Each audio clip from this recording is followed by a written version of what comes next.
선교 멘토링. 할렐루야. 우리 선교지에 계신 선교사님들 또 성도님들 안녕하셨습니까? 지난번에 이어 선교 멘토링 임종표 선교사님 제2편을 오늘 보내드립니다. 자, 지난번 우리 임종표 선교사님께서 말씀하신 내용을 저희들이 기억하기에는 리뷰, 리포맷 요 두 가지를 가지고 우리 현장 선교의 이슈들을 그때 다루어 주셨습니다. 자, 오늘 이제 두 번째로 우리 스튜디오에 임종표 선교사님 다시 모셨습니다. 선교사님 안녕하세요. 예, 반갑습니다. 다시 만났군요. 네. 선교사님, 지난번 우리 처음 들으시는 분들을 위해서 잠깐 지난번 나누셨던 말씀도 좀 간단하게 정리해 주시면 좋겠습니다. 예, 지난번에 우리 선교가 이제는 전문화, 전문성을 가지고 탁월한 선교를 하자. 이제 그런 것을 제가 좀 주된 그 의제로 보고 말씀을 드렸던 것으로 기억을 합니다. 근데 이제 그러려면 우리가 왜 전문 분야가 약하고 왜 탁월하지 못한가를 점검해 보아야 할 필요가 있어서 저는 한 그 세 가지 3R,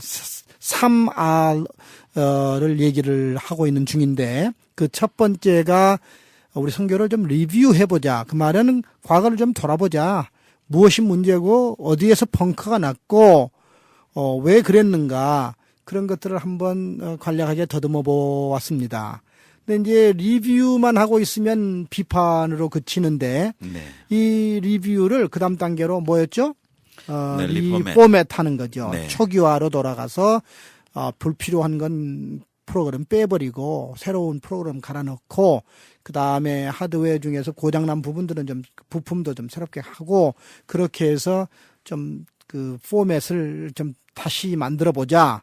이 원래 이 리포맷이란 말은 리포메이션하고도 같은 그 통하는 말이 되지 않겠습니까? 네. 그 리포메이션 개혁하다는 얘기거든. 네, 그렇습니다. 사람들은 싫어해요, 개혁을. 네. 왜냐하면 뭐라 그럴까 자기 하고 있는 일이 매너리즘에 빠져버리면 거기서 그 컴포트존에서 빠져나오고 싶은 마음이 없어요. 네. 근데 제가 이제 요즘에 쓰는 그 말 중에 그 동지란 말을 많이 써요. 동지. 네. 동지란 말은 뜻을 같이 한 사람들이란 뜻이거든요. 네. 그러니까 목적이 같은 사람들이 뜻을 같이 하면서 일하는 사람을 동지라고 하는데 이 동지들의 아픔과 고통과 슬픔과 외로움과 고독과 상처와 갈등과 충돌을 왜 모르겠습니까? 저만큼 사고를 많이 친 선교사도 없는데 그런데 돌아보니까 우리에게 누군가가 우리의 문제를 적나라하게 지적해 주는 사람이 그렇게 많지를 않더라는 거죠. 네. 근데 일찍이 우리가 그런 지적들을 제대로 좀 받았더라면 우리 선교가 낭비하는 것을 많이 줄였을 것 아니겠는가. 불필요한 충돌과 갈등으로부터 많이 우리가 자유로울 수 있었지 않았는가. 그래서 선교의 효과가 조금은 더 나아질 수 있었지 않았는가.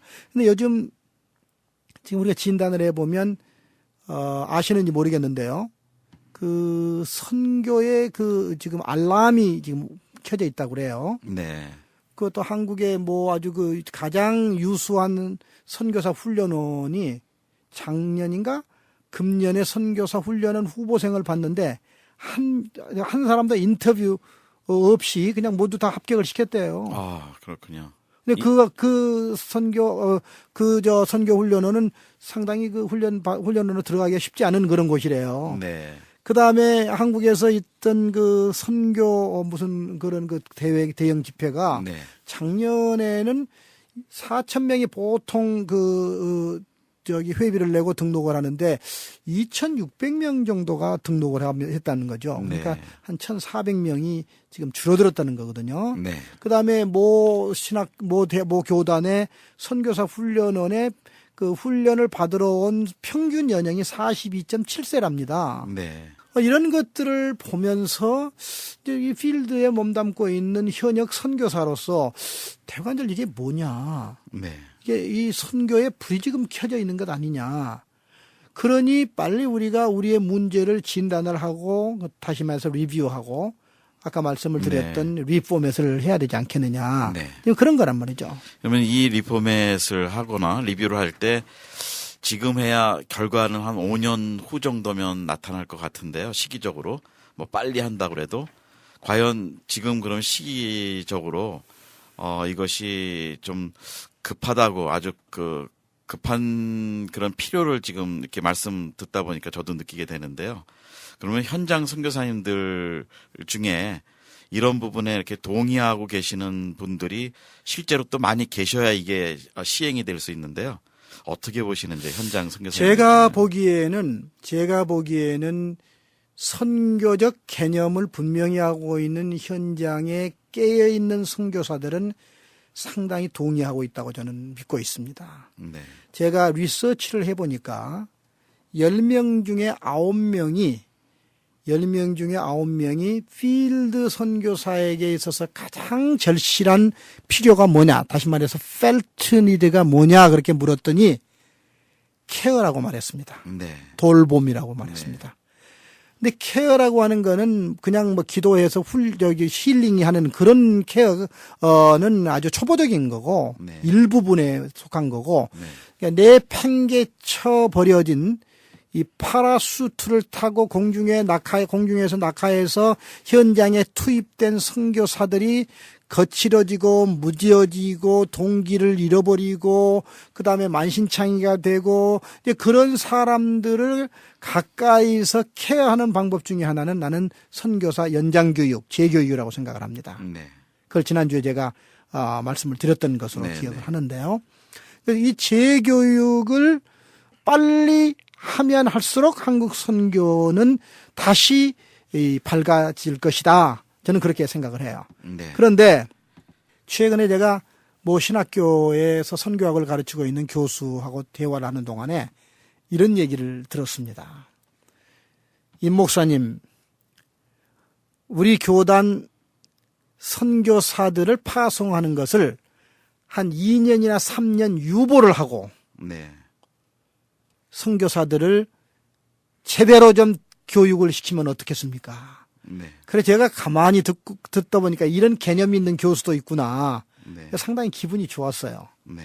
그 말은 지금 현재 우리 한국 선교에 당면한 가장 절실한 문제가 현장을 살리는 일인데 현장을 살리기 위해서는 무디어진 선교사들을 훈련하는 것으로 재훈련, 재교육을 하는 것으로 리포맷을 해보자는 것이죠. 네.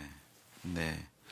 그런데 뭐 이제 긍정적인 면에서는 찬성하시는 분도 있겠지만 또 한편에는 소위 그 선교의 기득권층이라고 얘기를 한다면 이게 좀 정치적인 표현이지만 이런 분들이 그 리뷰까지는 하겠지만 리포맷에 대해서 그 어느 정도 동의를 해줘야 이게 구조적으로 이게 진행이 될 텐데요. 그런 반대가 있다 그럴 때는 이걸 어떻게 좀 진행을 시켜야 될까요? 쉽지는 않겠죠. 왜냐하면 원래 기득권이라는 거는 가진 것을 내놓고 싶지 않은 그 사람들이 누리는 하나의 권리이기 때문에 권력이기 때문에 네.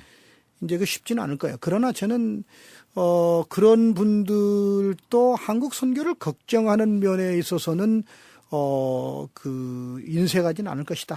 네. 그렇게 생각합니다. 그래서 저는 네. 그 부분에 대해서 매우 긍정적으로 생각하는 건 뭐냐면 한국 선교를 살려보자고 하는데 그거를 반기를 들고 나올 수 있겠는가. 네. 그건 명분이 없는 일이다. 네. 저는 그렇게 생각을 해보고요.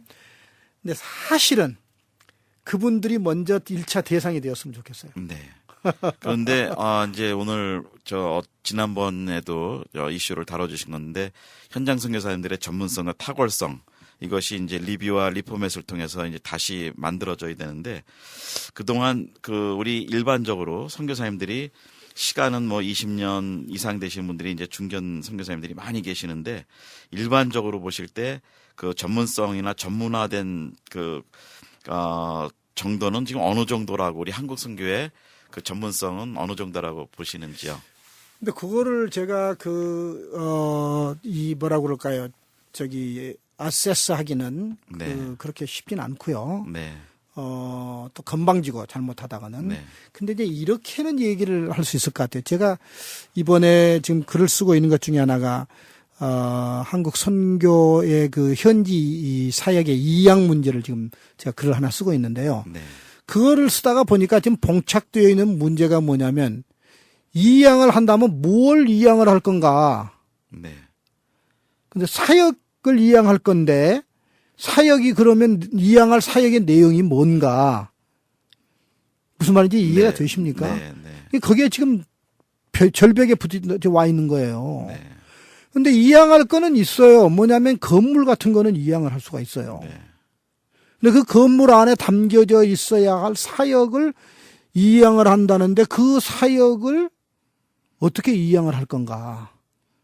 네. 그 다음에 그것을 이양을 서로 했다고 하더라도 이양을 받은 우리 현지인들이 그 이양된 것을 어떻게 해 나갈 것인가 하는 문제가 풀어지지 않고 있는 숙제예요. 현재 제가 지금 글을 쓰다가. 네. 무슨 말인지 이해가 되십니까? 네. 그러니까 지금 한국 선교가 너무 전략이 없이 나가고 있다고 하는 거는 예전부터 나와 있거든요. 네. 근데 이제 그래서 이슈 중심의 선교였거든요. 네. 예를 들어서 20여 년 전에 북방 선교 그러니까 모두가 다 북방 선교만 있는 줄과 글이 다 몰려들었어요. 네. 저희는 흐름을 많이 탑니다. 예, 네, 맞아요. 이슈 흐름을 많이 탑니다. 그 다음에 또 한 가지가 무슨 이슈였습니까? 그때 일어났던 게 미전도 정교 아닙니까? 네. 미전도 정교 그러면 그거밖에 없는 일하고 다 달려들었다고요 지금. 네. 근데 20년이 지난 후에 이렇게 내놓으면 지금 뭐가 있는지 전 잘 모르겠어요. 그것도 좀 우리가 알려줬으면 좋겠어요 사람들에게. 네. 그러니까 우리가 엄청난 자원을 거기다 투자했거든요. 자원이라고 그럴 때 사람, 재정, 시간, 에너지 다 들어갔거든요. 그다음에 또 한 가지는 그 텐트 메이킹. 네. 텐트 메이킹을 해보자 할 때 사람들이 코웃음을 쳤지만 지금 또다시 이슈가 일어나고 있는 게 뭐죠? 비즈니스 에즈 미션. 비즈니스에서 미션 해가지고 그냥 너나 할 네. 것 없이 다 그쪽으로 또 가려고 그 스윙하고 있는 거야. 이슈 네. 중심으로 근데 그쪽으로 또 가는 거예요. 네. 근데 이제 뭐 피할 수 없는 하나님의 그 주권적인 역사였지만은 그 단기 선교도 그 중에 하나입니다. 네. 이슈입니다. 네. 근데 이런 그 이슈에 쫓기다 보니까 우리가 사실은 깊이가 있는 선교하기가 쉽진 않았어요. 네. 저는 그렇게 진단을 합니다. 근데 이 부분을 우리가 좀 나중에 누구 반론을 가지고 계신 분이 계시면 저하고 좀 그 같이 디베이트를 했으면 좋겠다 네. 생각을 해요. 조금 아까 그 말씀해 주신 것 중에 그 선교지에서 있었던 이양의 문제를 좀 다룬다면 다시 한번 좀 여쭤본다면 그 이양할 때 선교사가 할 일이 여전히 선교지에서 있고 또 현지인이 할 일이 있는데 이거를 잘 구별해서 현지인들이 단계별로 할 수 있는 일들을 먼저 이양해 주는 게 좋지 않을까 생각하는데 이 지금의 이슈 분위기는 전부 다 선교사가 전체를 다 사역도 건물도 부동산도 다 이양해 주고 뭐 나와야 된다라는 일각의 소리가 있다는 것을 제가 보았습니다. 그것이 과연 리포맷으로 봐야 될지요. 예, 저는 yes or no입니다. 그냥 다 이양해 놓고 나오는 거는 그 사람이 선교 챕터가 끝난 거죠. 네. 그건 양측이 합의가 되면 되는 거겠죠. 네. 그러나 노라고 하는 이유는 아직 끝나지 않는 부분이 있어요. 그런데 그 압박감, 외부적 압박감에 의해서 아니면 이 이양 문제를 너무 나이브하게 생각한 나머지 네. 그냥 손 털고 나오는 것이 이양이다. 네. 자기는 이양했다. 네. 그 다음에 so what? 어떻게 하겠다는 얘기예요. 예. 그런데 예를 들어서 그 장사에도 그 틈새 시장이라는 게 있잖아요. 네. 제가 보니까 선교에도 그런 부분이 있는 것 같아요. 네. 그래서 저는 그 피터 와그너의 그 Full Circle of Missions를 좋아합니다. 네. 선교의 360도 이론을 아주 좋아합니다.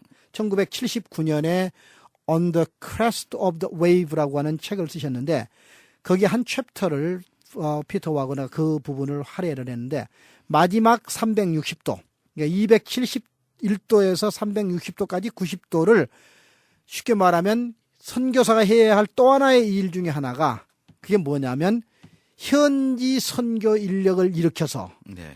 현지 교회가 미셔널 교회로 바꿔지면서 선교사와 현지 교회가 함께 선교 인력을 다시 선교지로 풀어나가는 그런 그 전략적 대안을 제시하고 있는 걸 저는 그분이 79년에 그런 해안을 가졌다는 것에 대해서 대단히 아주 고무적인 일이다. 그렇게 생각을 합니다. 그러므로 제가 보니까 선교사가 더더욱 필요한 게 뭐냐면 갖춰야 할 게 뭐냐면 전문 분야입니다. 네. 그 탁월성입니다. 네. 그래야 현지 교회 지도자들을 일으켜진 사람들 가운데서 선교 동력화를 시켜서 그들로 하여금 세계 복음화를 계속해 나가자는 거죠. 네. 선교사가 손 털고 이 양에서 끝나고 나왔으니까 선교가 끝난 게 아니라는 겁니다. 네. 무슨 말인지 이해가 되시죠? 네.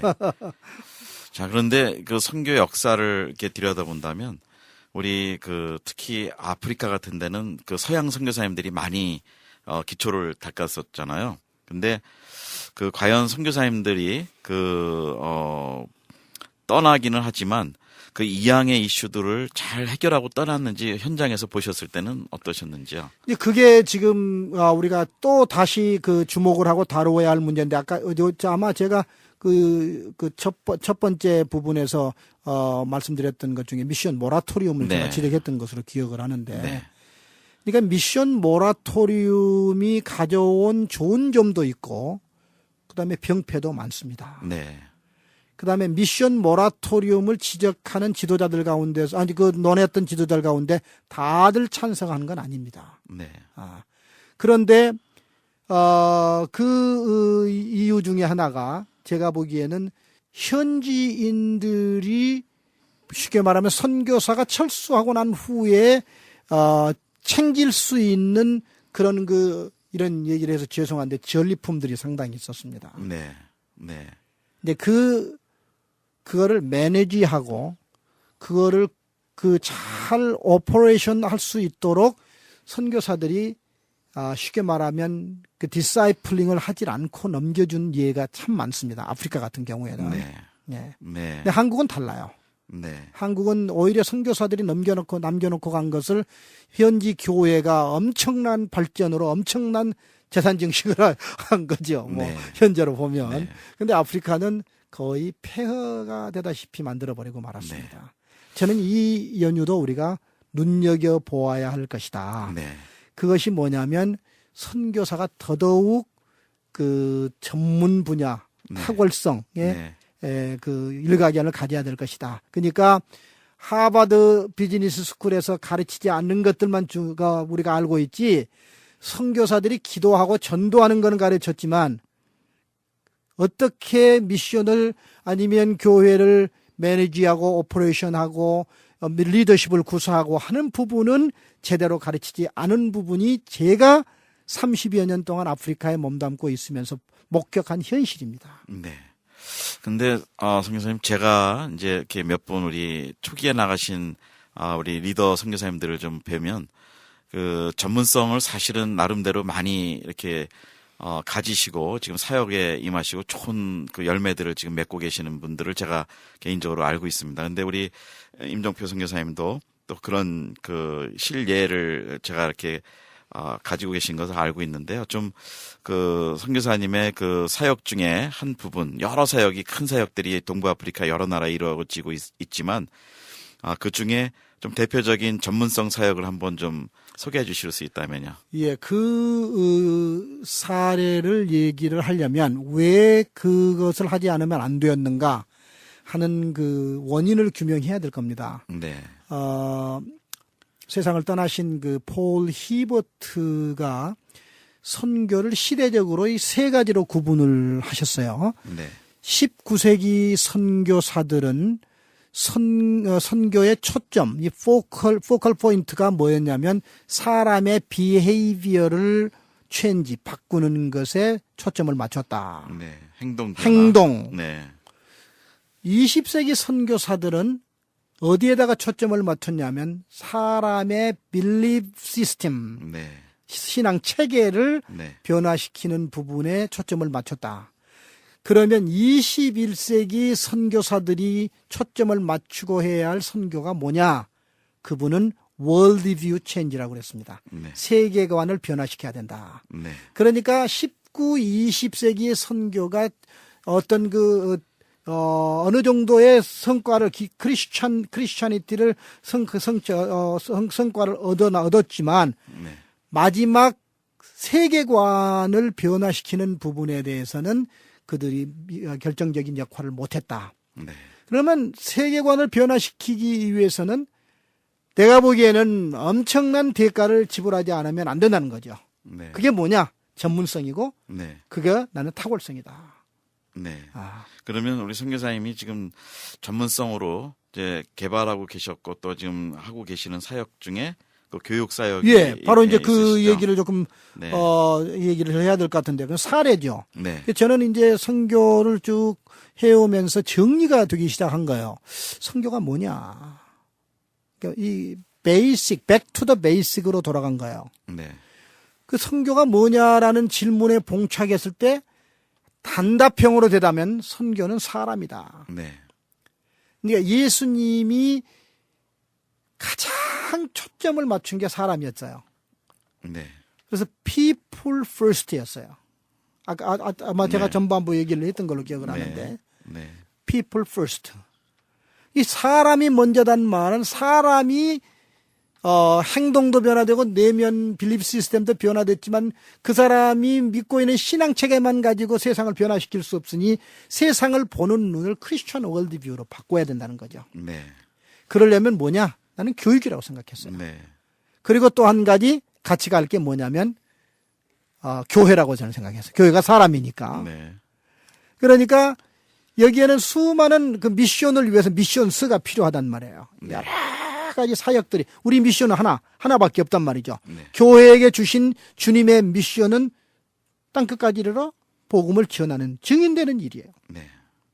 이거는 no question about that. period. 거기에 부연이 필요가 없어. 그런데 이 미션을 달성하기 위해서 미션스가 필요한 거야. 네. 근데 그거를 이제 지맨이 막 그렇게 개발을 하더라고 보니까. 네. 예. 그런데 그 중에 하나가 뭐냐면 교육이라는 거죠. 네. 근데 교육은 데려다가 놓고 아침 8시부터 오후 4시까지 그들의 생각 구조를 바꾸는 거야. 사고의 틀, 파라다임을 바꾸는 것이 교육이에요. 나는 그렇게 생각해요. 네. 그래서 제수익 교단이 예수회, 한국으로 네. 말하면 예수회라고 네. 그러죠. 캐톨릭, 예수회. 예, 캐톨릭이. 네. 네. 어디를 가든지 학교를 만들거든요. 네. 한국에는 이제 서강대학 같은. 네. 그 사람들이 그런 캐치프레이즈를 걸고 나왔어요. 당신의 자녀가 6세가 되기 전에 우리에게 맡기면 우리가 그들을 교육시켜서 세상을 뒤엎는 업사이드 다운 시키는 지도자를 만들겠다. 네. 이게 뭐예요? 세계관을 뒤엎는 그런 사람을 만들겠다는 거죠. 네. 그래서 그 착안을 해서 23년 전에 학교를 시작을 했어요. 그것도 큰 학교가 아니에요. 네. 저희들은 돈도 없고 그 실력도 없고 그래서 그냥 아이들 3살 먹은 아이들 3명 가지고 학교를 시작을 했어요. 근데 네. 아주 철저한 학교의 정신을 가지고 세계관을 그들에게 제대로 심어주기 위해서 커리큘럼 자체가 기독교 세계관에서 나온 거거든요. 네. 그래서 그 53주 중에 방학 빼고 하면 40점 될 거예요. 그거를 커리큘럼을 전체가 다 성경에서 나온 커리큘럼을 가지고 아이들을 교육을 시키기 시작해서 22년이 지났어요. 지금 중학교까지 갔거든요. 네. 중학교까지 갔는데 거기에 온 학생들의 나라 국적 수가 47개국입니다. 아, 많군요. 그리고 330명의 아이들이 지금 공부를 하고 있고요. 네. 상위권 1%를 겨냥한 학교입니다. 네. 네, 이 케냐 학교가 안에. 케냐 안에 네, 네. 이게는 이제 그 외교관, 연구원, 그다음에 법조인, 네. CEO, 뱅커들, 정치인들, 뭐 장관들 이런 아이들이 이제 오는 그 자녀들이 오는 학교로 그 지금 발전 성장하고 있는데 우리는 이 학교가 자립하고 있고요. 네. 자립할 뿐만 아니라 남에게 나눠줄 수 있을 정도로 네. 지금 학교가 성장하고 있는데 이게 무서운 학교입니다. 이게 네. 처음에는 한 75%가 무슬림들이었거든요. 네. 지금 한 50%로 줄어들더라고. 네. 왜냐하면 너무 강력한 크리스천니티를 강조를 하다 네. 보니까 뭐 시간이 많이 없어서 다 자세하게는 얘기를 못 하는데 네. 이거를 하다 보니까 거기서 우리가 배운 게 선교는 탁월해야 되겠구나. 네. 전문성을 가지고 탁월하게 해야 되겠구나. 탁월하면 무슬림도 무릎 꿇구나. 네. 기독교가 바로 탁월하고 전문 분야가 있어야 되겠구나. 그걸 거기서 배우게 된 거죠. 네. 자, 이제, 뭐, 거의 이제 결론을 내주셔야 되는 시간인데요. 우리 실제 임종표 선교사님의 그 탁월한 전문성 있는 교육 선교를 통해서 그 상위 1%의 그 가정의 아이들이 리쉐입 되고 지금 세계관이 바뀌어가는, 기독교 세계관으로 바뀌어가는 그 실예를 지금 말씀해 주셨고, 이제 제가 개인적으로 또, 말씀해 주신 걸 듣기에는 동부아프리카 여러 나라에 이것이 지금 분교가 시작되고 있는 것으로 말씀해 주셨습니다. 그런데 이제 마지막 부분 그 리쉐입 또 전체 우리 한국 선교계에서 또 이제 마지막으로 우리가 꼭 적용으로 해야 되는 리쉐입에 대해서 이제 결론을 좀 몇 분 말씀해 2, 3분 정도 말씀해 주시고 오늘 대담을 마치도록 하겠습니다. 예, 지금 제가 3R Review, Reformat 그리고 이제 그것을 하는 목적이 뭐냐면 리디자인을 해보자는 거거든요. 네. 한국 선교 이대로 안 됩니다. 지금 알람이 켜져 있습니다. 이대로 가다가는 상당한 위기에 봉착하게 될 겁니다. 네. 아무리 대형 뭐 선교 대회를 하고 선교 모티베이션을 하더라도 내가 보기에는 필드가 변화되지 않고 필드가 살아나지 않으면 선교의 활성화는 상당히 그 비틀거리게 될 것이다. 네. 제 전망입니다. 네. 틀렸으면 좋겠는데 제 전망이. 그러려면 어떻게 했으면 좋겠는가. 저는 너무 시급한 게 교회들도 정신을 좀 차려주셨으면 좋겠습니다. 네. 목회자님들이 좀 정신을 차려가지고 네. 제가 어느 모임에서 지난주에 어떤 모임에서 그 선교대회 그 조그마한 한 100명 모이는 선교대회에서 얘기를 했는데 이런 제안을 했습니다. 목사님들 선교사 지금 파송하고 있는 목사님들 1년 예산 가운데 당신네 교회에서 소원하는 그 선교사들을 위해서 예산 가운데 2주간씩 훈련을 받을 수 있는 비용을 마련해 주십시오. 네. 어느 목사님 일어나서 박수를 치셨어요. 네. 그렇게 하겠다는 거예요. 듣고 보니까 자기가 옳다고 생각하셨던 것 같아요. 네. 이제 그래서 저는 우리 이제 그 교회에 부탁하고 싶은 게 지금 선교사는 나가서 10년, 20년 있기가 얼마나 힘들고 어렵습니까? 네. 이대로 우리가 그냥 가게 할 수는 없으니까 이거 못 쓰면 제대로 고쳤어야 되지 않겠습니까? 그러기 위해서 좀 과감한 여러분들의 그 결단이 좀 필요하고요. 그 다음에 두 번째로는 선교 현장에 계신 분들이 선교의 마지막 몫은 선교사일 겁니다. 그러니까 누가 어떤 얘기를 하더라도 선교를 할 것인가 말 것인가, 선교를 잘할 것인가 잘못할 것인가, 이거 다 선교사의 몫이라고 저는 생각합니다. 열쇠는 선교사가 들고 있지 후원교회가 아니면 행정부가 선교 신학자들이 쥐고 있다고 저는 생각하지 않습니다. 네. 나는 선교사들이 자각을 해야 된다고 생각합니다. 나는 이대로 안 되겠다. 이제는 내 이대로 가다는 죽겠으니까 나 살아야 되겠다 해서 계획을 세워가지고 재교육 프로그램을 만들어야 합니다. 네. 스스로가 만들지 못하면 몇몇 사람들이라도 뭐 스터디 그룹도 만들고 해서 자기의 발전을 위해서 부단한 대가를 지불하셔야 될 겁니다. 네. 그 다음에 이제 마지막으로 부탁하고 싶은 건 이 리디자인, 리모델링 하는 거는 이게 좀 쉽진 않아요. 네. 챌린지가 많습니다. 그리고 이거는 인내도 필요하고요. 용기도 필요하고요. 그리고 도전이 너무 많아요. 네. 이 도전을 이길 수 있도록 우리가 성령의 능력을 철저하게 의지하지 않으면 안 될 것입니다. 네. 그러면 주님은 우리 편이 될 것입니다. 네. 고맙습니다. 예. 우리 지난번에 이어 오늘까지 또 정말 귀한 말씀으로 우리 32년, 33년째 선교를 하고 계시면서 우리 시대를 이렇게 한 시대를 보내시면서 절실하게 현장에서 느끼셨고 또 우리 풀러에서 또 우리 PhD 선교학도 연구하셨고 또 현장에서 우리 큰 교단의 현장 선교사님들의 또 수장으로 또 지금 봉사하시면서 누구보다도 선교지의 그 현실과 아픔과 또 미래를 전망하시고 계시는 우리 임종표 선교사님 모시고 우리 선교 멘토링 두 번째 시간을 가졌습니다.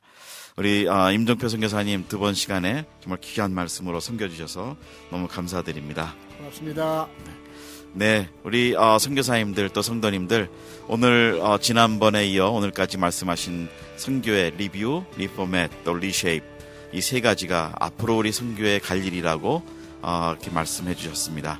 저희가 한번 같이 아픈 마음들을 가지고 또 기도하는 마음으로 이 이슈들을 정직하게 또 주님 앞에서 정말 솔직하게 이 문제들을 한번 기도하고 우리가 한번 같이 노력했으면 좋겠습니다.